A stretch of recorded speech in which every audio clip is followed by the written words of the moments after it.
If your Toyota Celica has an oil leak around the top of the engine, the valve cover gasket might be the problem. Now, I'm no professional mechanic, but I'm learning as I go. So today I thought I'd show you how I replace mine and how easy it is to do with basic tools and what caught me out.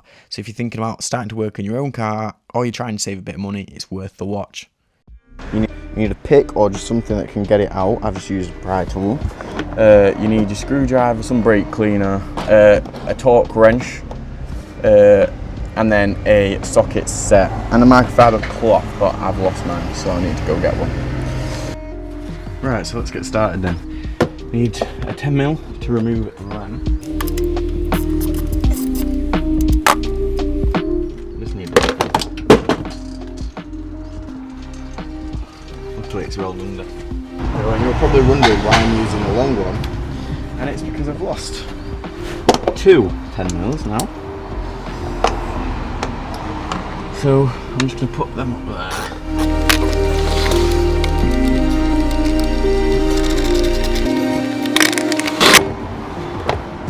There we go, unclip that. Pull that out, perfect. Right, good, and then same again. Two coil packs.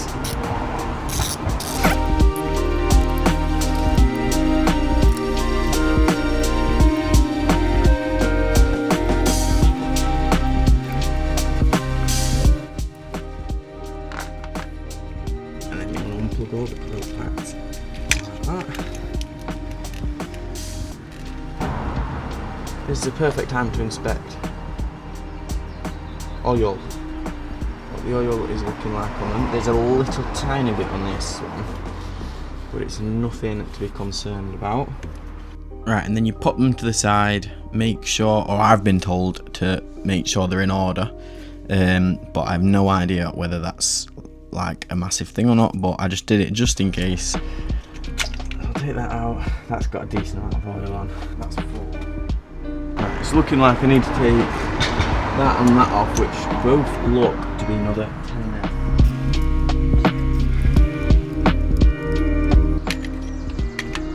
Oh shit, I've dropped it again. I'm going to take that off.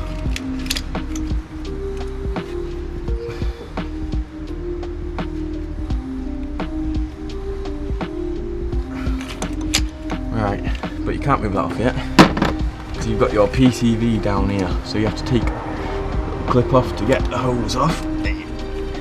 You just pull to get the hose off. So that one, not too bad, bit oily but not terrible, not terrible. And then this goes off like that. That's everything, I think. That's just all the 10mm on the outside.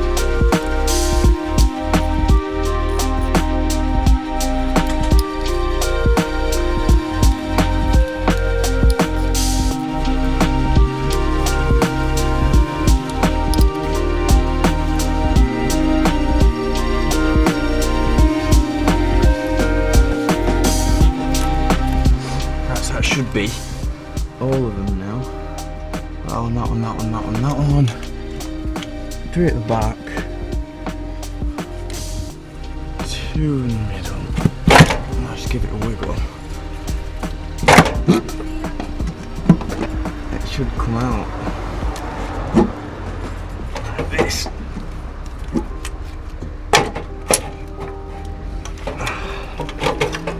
There you go. So that's probably why the gasket failed, because it's coming off.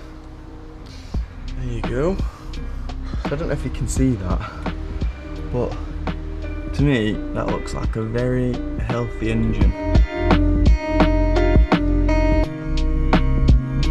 You can see kind of like all the actual metal colour. It's not like fully caked on, which is really good. Right, so now your valve cover is completely separated from your engine and it's aside. You want to flip it upside down if you haven't already, and then take the gasket off. Mine's already off, but yours might be stuck on quite tight, so this is where you use your pick. I didn't have to use it in my case, thankfully. I put some gloves on to make the job a little bit messier, and then I have put some tissue roll on the bin. I'm making it up as I go, as you can tell. I don't have space to do it. I'm doing it on my drive. So I've just put that down, so when I put my gasket on it like this, it doesn't get everywhere, it doesn't get oil everywhere, it just makes it a little bit easier job to do. So the next thing you want to do is get your brake cleaner, spray a little bit on microfiber cloth, wipe all the edges and also inside the grooves. This is just to make sure that there's no rubbish left inside the grooves, so that when you put the new gasket on, it makes a nice tight seal so your problem don't get worse or stay the same in terms of oil leaking. Right, now we're onto the gasket. So take out the packaging, make sure it fits.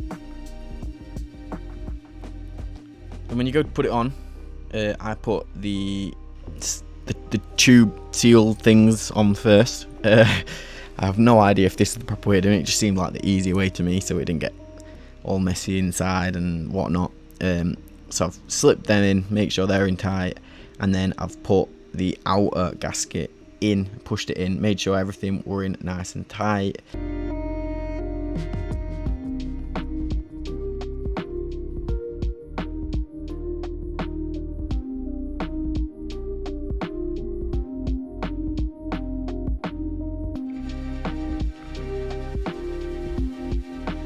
I'm assuming it's for the bolts that go in the middle of the engine, but I have no idea. Yeah, right, perfect. So they fit them. Right, now I'm spraying a bit of brake cleaner on the same cloth again and wiping all the edges. Make sure to not touch any of the inside components I've seen. It rubs off like debris into your engine.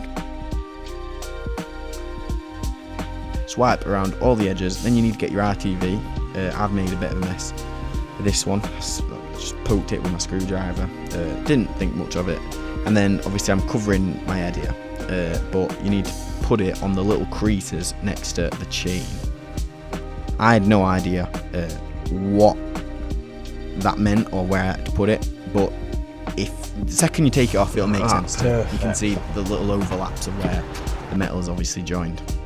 And you just want to pea-size them out on there, make sure everything is out the way before you put your gasket back on. You don't want anything being trapped inside your engine.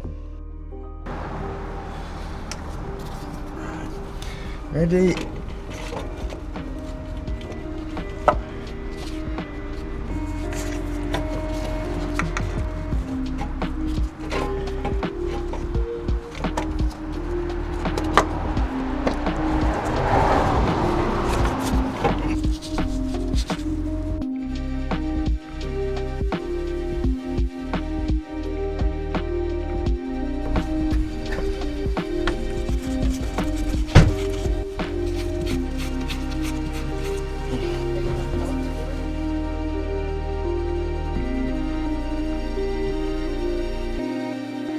So now you're just putting all the bolts back into the engine around the valve cover. Just hand tighten them for now, and then once they're all hand tightened, you can go back and torque them in a crisscross star-like pattern, I've heard.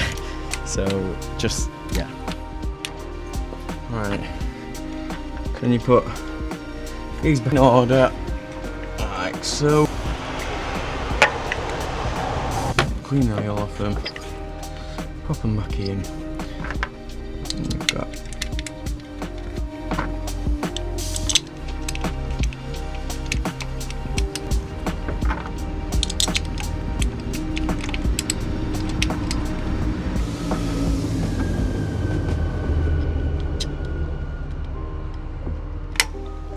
oh god.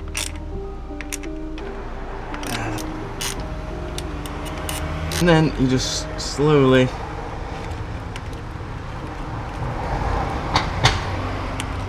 fitting all the hoses back on.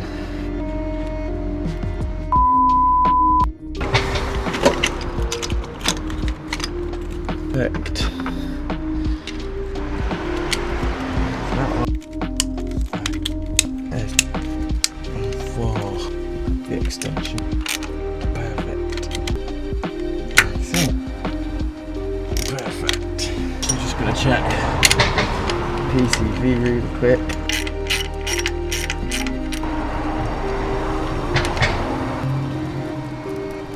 Should sound like that. I didn't explain it at the time for some reason, but if it doesn't sound like that on your car, then just get a new one. And make sure it's all clipped on nicely, cover that up. Then you just make sure everything's on where it should be, and then you can give it a start up.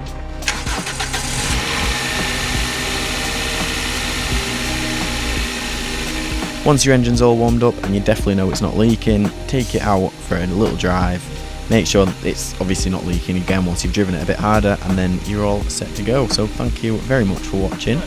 I hope it's helped you and your Celica or your car that happens to have this exact engine in it. And I'll hopefully see you in the next one.